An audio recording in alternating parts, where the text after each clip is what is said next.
My brothers and sisters, in my new ministry in Glenmary on the leadership team, I've had the opportunity in the last year and a half or so to help out with our vocation department.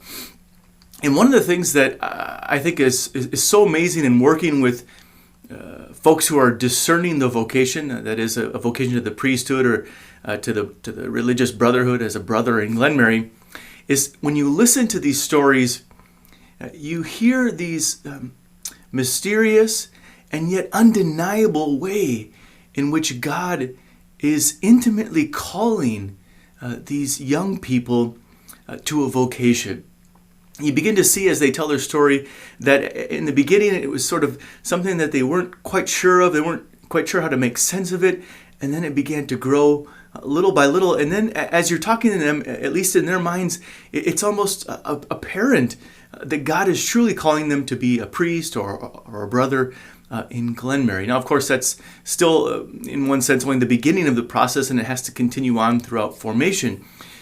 But it is undeniable, really, that God is intimately working in these people's lives.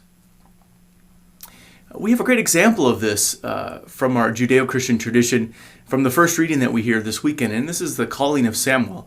And so Samuel is sleeping in, and he hears the Lord calling him, and he's not exactly sure what it is that's going on. So he goes to his father, and he says, go back to bed. And then this kind of happens again, and then finally on the third time, after his father encourages him to realize that this is probably the Lord calling him, Samuel wakes up and he says, "Speak, Lord, for your servant is listening."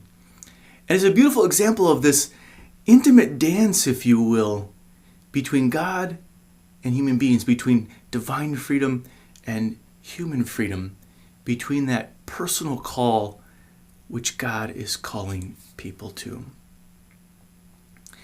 Now, the thing that I'd like to impress upon us to consider this weekend is that it's not just priests, it's not just religious brothers, it's not just folks from Old Testament stories who are being called to a particular vocation.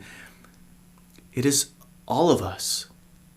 The church teaches that God is calling each of us to a unique vocation. It might be to be married, might be to be single, it might be to be a religious brother or to be a priest, a diocesan priest or a religious priest.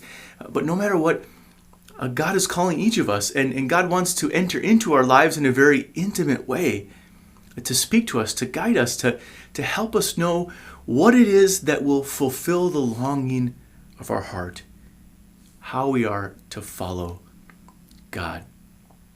And He continues to speak to us every single day in how to live out the vocation we are being called to. Brothers and sisters, I invite us just to step back in the midst of everything that has been going on and to recognize in this very moment, God desires to speak to us, to call us to our vocation, to follow Him every single day.